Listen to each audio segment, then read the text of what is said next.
Evo, dragi čitatelji Eurosong.hr-a, s nama je Bojan iz grupe Joker Out koja predstavlja Sloveniju na Eurosongu. Pa, pozdrav Bojane! Ćao. Evo, samo kad smo već kod ovoga natpisa, odnosno kod ovih registracijskih pločica, otkud ti? Ovu registracijsku pločicu mi je poklonio Mrle u hotelu u Londonu. Pa bome, imam ja auto i nekako bih ja to htjela na njemu. Reći ću mu da trebaju malo više tih pločica, pošto mislim da su imali samo dve, jednu sam dobio ja, jednu dobio neko drugi. Aha. Ovako mi možemo krenuti na ovako konkretnija pitanja. Prvo, kako je bilo na putu natrag? Na putu natrag, ja,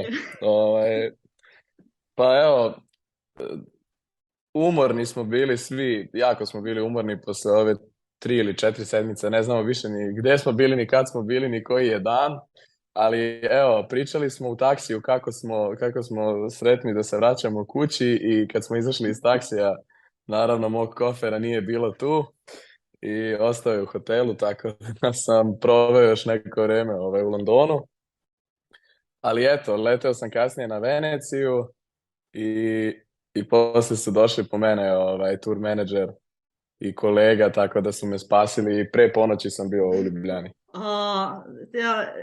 Shvaćam kako je kada trebaš planirati put, pa te onda nešto zezne. Da. Pa evo, sada kako vidimo i psihopat registracijsku oznaku, dosta se primijeti kako se natjecatelji ovogodišnjeg Eurosonga baš jako druže, što kroz društvene mreže, što uživo. S kim je Joker Out kao grupa ostvarila najbolju povezanost, sa kojim natjecateljima? Najviše vremena smo proveli sa momcima iz San Marina, sa bendom iz Irske, sa Blankom iz Španije smo proveli dosta vremena, sa Led 3, onda sa Francuzinjom smo na zadnjem pre-partiju u Amsterdamu, prije nego što je morala da otkaže svoj nastup zbog nekih personalnih problema, ali sa njom smo proveli dosta nekog vremena, sa Litvom, Latvijom. U stvari bili smo dosta sa svima, iskreno. Da. Je li te, ovako, sad moramo malo i o pjesmi, je li te iznenadila ovako pozitivna reakcija općenito i fanova i nekako generalne publike na Carpe Diem? Pa sad, ne bih rekao da me iznenadila, ali sam bio jako pozitivno, kako bih rekao, jako sam sretan što je reakcija tako dobra. Mislim, nikad se ne zna, ovaj Eurosong je nekako malo čudna stvar za nas koji smo iz muzičkog svijeta, koji ne uključuje takmičenja. Mislim, to je prvi put da smo uključeni u neki Super Bowl, neki sportski događaj u stvari u muzičkom svijetu. Mi smo live band, imamo koncerte, u zadnje vrijeme smo vidjeli da se je i neki broj ljudi iz regije dobro odazvao na našu muziku, tako da smo vidjeli da to nije ograničeno samo na Sloveniju. Tako da reakcija iz Europe, recimo, pozitivna je za nas jako draga stvar. Reći ću ovako, sretan sam da ne moram biti toliko iznenađen, ali smo presretni da je tako. Evo. Koliko će se mi smo vidjeli da ste praktički predstavili u posebnoj misija Liverpool, ako se ne varam, pjesmu. Koliko će se nastup na Eurosongu razlikovati od te službene prezentacije pjesme? Pa u stvari će nekako taj srž, bit nastupa ostati dosta ista. Mislim da smo dobro pogodili taj direktni kontakt sa kamerom, znači sa gledalcem direktno iza televizora. Dobro smo ulovili energiju koja je među nama u bendu. Neka ta bliskost na bini nam je jako bitna i to ćemo i zadržati u Liverpoolu. dobro smo se pozicionirali na liverpoolskoj bini, to ćete vidjeti u maju, a mislim da smo našli neku dobru poziciju koja nam omogućava to da smo blizu ljudi kao što smo bili u studiju na RTV u Ljubljani. Iskreno, nastup sam po sebi neće biti neki eurovizijski spektakl kao takav, ali u stvari je naša želja bila da napravimo 3 minute dugačak Joker Out koncert. A ako nam to uspije, mi ćemo biti presretni. Imamo dosta inače fanova nogometnog kluba Liverpool u uredništvu, pa onda nismo mogli ne primijetiti Carpe Diem na Anfieldu prije nekoliko dana na utakmici. Kako je došlo do te ideje? Da, to je neka takva stvar koju nikad neću zaboraviti, ni ja, ni momci iz benda. Naš prijatelj Steven koji živi u Liverpoolu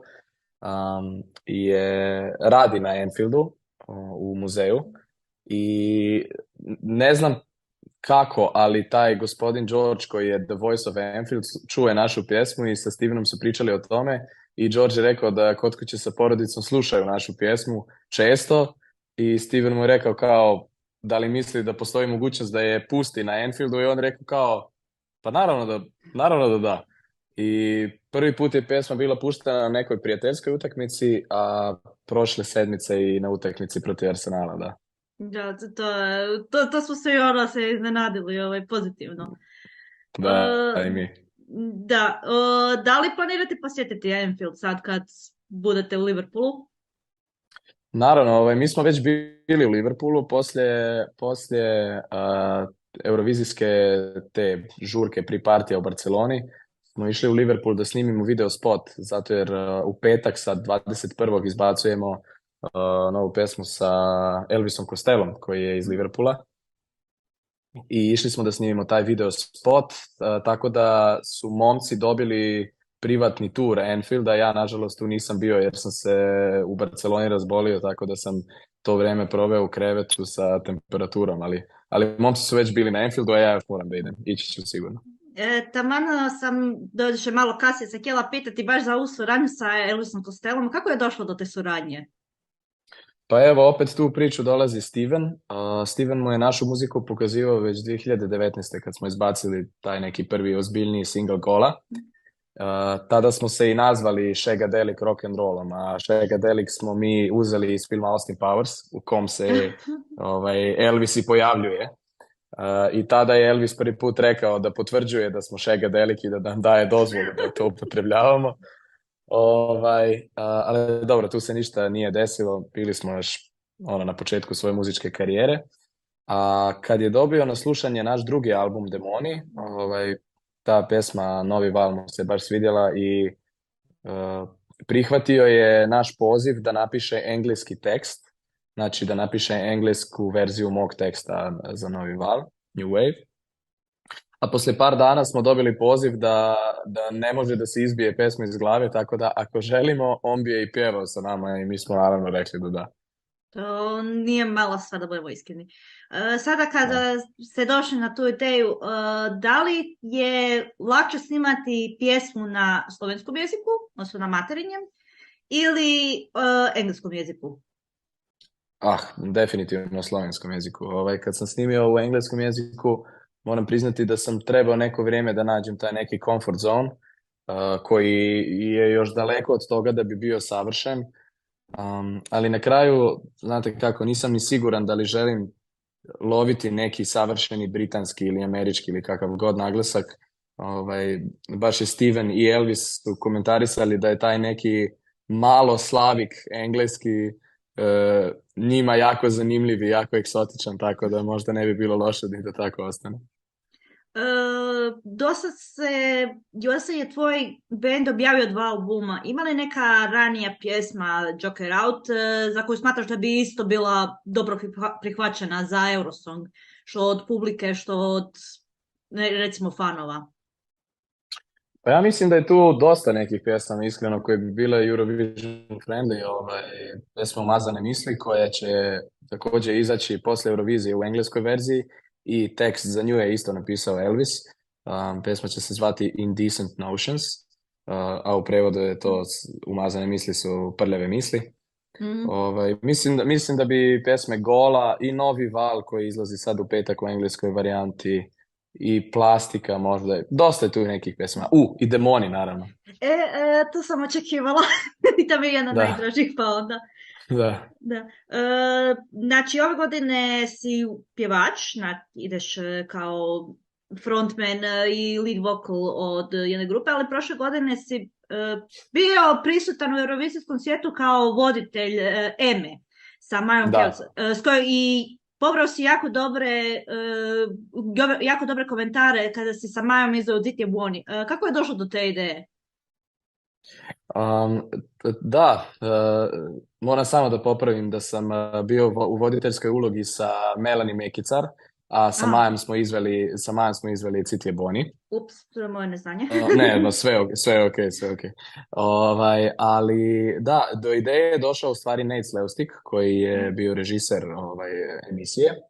I moram da priznam da sam ja na početku bio protiv toga da radim Cit je Boni, zato jer mi se činilo kao da ne mogu da napravim neki kao I can't do the song the justice. Ali kad mi je rekao da bi to uradio sa Majom, onda sam odmah skočio na taj vlak, pošto je Maja naravno jedna od najboljih vokalistica što se mene tiče na svijetu, ali recimo sad u Sloveniji. I eto, tako da to je bio, mislim, to je bio baš onako cool projekat koji je bio za mene neočekivan, ali jako uspješan na kraju. Primijetila sam da slavna Marlena iz grupe Sestre, odnosno poznati kao Tomaž Mihelčić, on baš jako navija za vas na svojim društvenim mrežama. Koliko ti znači podrška prijašnjih slovenskih eurovizijskih predstavnika? Pa podrška tih predstavnika koji su već bili na Euroviziji nam znači puno. U stvari, najviše nam znači podrška muzičara i to podrazumijeva naravno i te ljude. Ali da, jako smo sretni da su svi naši kolegi 100% iza nas, konstantno dobijamo poruke koje nam stvarno govore samo nek budemo mi, nek uživamo i da su iza nas i da navijaju za nas i da šalju nam ljubav i to je to. Koji je neki najdraži savjet, odnosno nekakav savjet koji si rekao, ok, to ću uzeti onako, recimo, implementirati to od njih, sad kad si dobio prije neko što na Eurosong? Mislim da su dva nekako savjeta najvažnija za mene. Jedan je ta da moram u Liverpoolu stvarno da čuvam svoje snage maksimalno koliko mogu. Znači da si čuvam zdravlje i tako. A druga je ta da se šta se medijskih intervjua i toga tiče, ni malo ne zadržavamo da budemo to što jesmo. Znači da nismo ukočeni i mislim da smo to sad u ovaj mjesec dana kad smo putovali po Europi jako dobro i odradili. Mislim da su bili jako zadovoljni novinari koji su radili intervjue sa nama, pošto nam se javljaju za dalje, tako da eto. Zapravo, mi ćemo te uskoro, odnosno par dana nakon Eurosonga vidjeti u Umagu na Sea Star Festivalu. Kako se spremate za taj nastup? Za taj nastup se spremamo tako da ga prvo jako jedva čekamo, zato jer na Eurosongu, ako neki ne znaju, svi osim vokalista su na playbacku. Da. A to je za band, ajmo reći, ne najugodnija situacija. Tako da stvarno nam fali ona buka na bini i ono udaranje bubnja i prženje iz zvučnika za gitare, tako da na taj koncert se spremamo više nego sa čim drugim, samo sa očekivanjem da razvalimo binu. Jesi možda vidio nekako ostatak tog line-upa? Evo, doći će primjerice Prodigy, ako se ne varam, na nastup. Koga jedva čekaš vidjeti od ostalih? Pa evo, Prodigy je naravno, Robin Schulz sam vidio da je na bini. Ima tu dosta nekih izvođača. Ja moram priznati da najviše se veselim jedne slovenske pjevačice koja će biti jedan dan iza nas na Sea Staru. To je Masaja. Mhm. Isto mlada slovenska rap, soul, pop pjevačica koju još nisam uspio da vidim uživo i jedva čekam da je vidim jer je krasna muzičarka. Da. Vjerujem da si posjetio Hrvatsku nekih ranijih godina, možda i prošlo ljeto, ko to Naravno, zna. da. Koji grad najviše pamtiš, odnosno koji te se nekako posjet kojem gradu najviše dojmio i kojeg imaš E, onako pa, sjećanje? pa ovako ću reći, najviše vremena sam proveo u Červaru, pošto sam tamo ljetovao od Isto. djetinjstva. Tako da za mene je apsolutno Červar, taj mali mini gradić, najspecijalniji. A sad ću reći šta se novijeg doba tiče Pula, zato jer sam u Puli i gledao najviše nekih koncerata svojih najdražih muzičara u Pulskoj areni. Tako da mi je to nekako ono, malo već sveti prostor kao. Da, nije da se hvalim, ali ja sam po tati istarska Talijanka, pa onda Tu smo onda. da, iz Vodnjana, tako da ono kako E, kad neko god spomene Istru, meni zatitra lagano u srcu. eto, to Da, je to. da. Koja ti je najdraža glazbena uspomena? U životu. Da.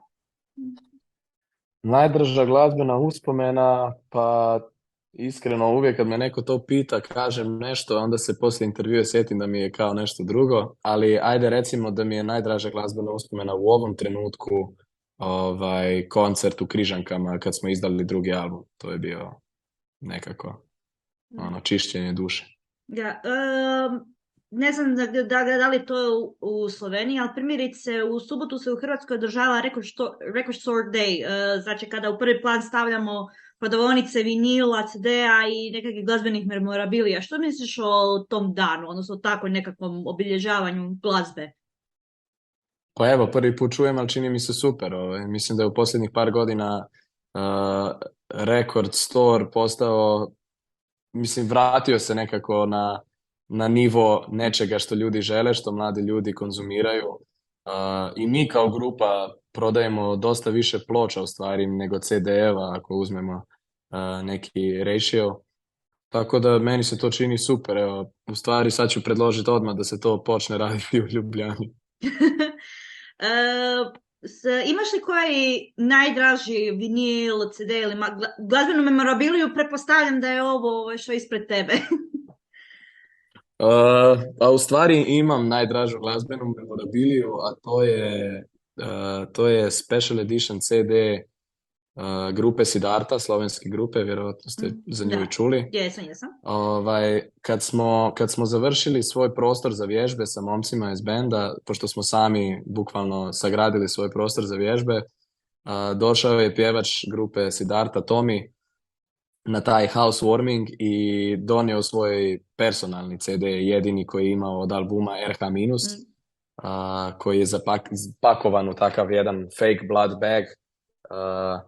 Tako da sad imamo na prostoru taj blood bag sa CD-om i to nam je ono maksimum, zato jer to mi je za mene i Siddharta ono najveći idol i najveća inspiracija od malih nogu, tako da evo, ne bi mogao imati bolje od toga, iskreno. A postoji li neki prvi CD ili vinil, općenito, ajmo ovako u albumima koje si kupi, sjećaš li se možda toga? Prvi CD koji sam kupio je bio CD od jednog slovenskog repera Zlatka, a prva ploča koju sam kupio je bila ABBA Gold. Evo tamo povezano s Eurosongom. Da. Nešto smo na početku to dotakli se, ali što misliš o Mama Šč? Evo.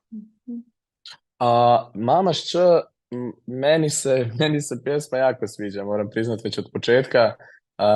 Ima mi stalno taj neki Queen moment, ta teatralna opereta, što i na kraju se iskazalo da i je bila napisana za neku rock operu. Da.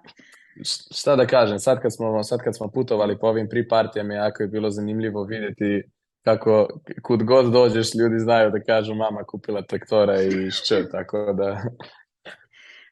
Vjerovalo ne, ali ovdje baš ono isto, kakva god da fraza postoji, ono, ili je nekakav Ili ako ima neki č tvrdi, ili ako ima one š, onda uvijek se nekako nadodaju jedan na drugo, pa onda š. Odnosno šč. Da, da. Da. Imam ja, moram reći da imam i ja jedno društvo koje se sad pozdravlja umjesto sa čao, sa šč. Da, sa ščao. Ščao. Da. Osim Leta 3, ako postoji ta mogućnost, znaš li nekog hrvatskog izvođača, odnosno s kojim bi volio imati možda suradnju zajedno sa grupom? Ha, to je dobro pitanje. Ja mislim da ima ogromno takvih izvođača. A sad u ovom trenutku bi rekao za jednu suradnju koja bi mi bila zanimljiva, koju bi želio, zanima me kako bi to zvučalo, ja bih rekao sa Vojkom V. Sa Vojkom mislim da bi dobro došlo, čak je bilo. Evo, No. nek bude to moj odgovor. Može, Vojko, javi se. Evo, stigli smo ovako... Zove me Vojko, reka je ne može. Ne može. Ne može.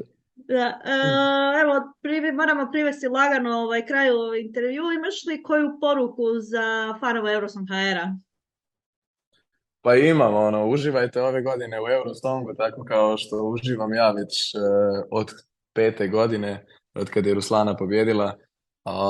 Nadam se da nas pratite, nadam se da vam se sviđa naša pjesma. Ako vam se ne sviđa, pokažite je susjedu, sigurno će se sviđati njemu. Ništa, hvala svima koji nam šalju svoju ljubav, mi je šaljemo nazad i ne zaboravite da uživate svaki dan. I hvala na intervju i sretno u Liverpoolu i vidimo se u finalu.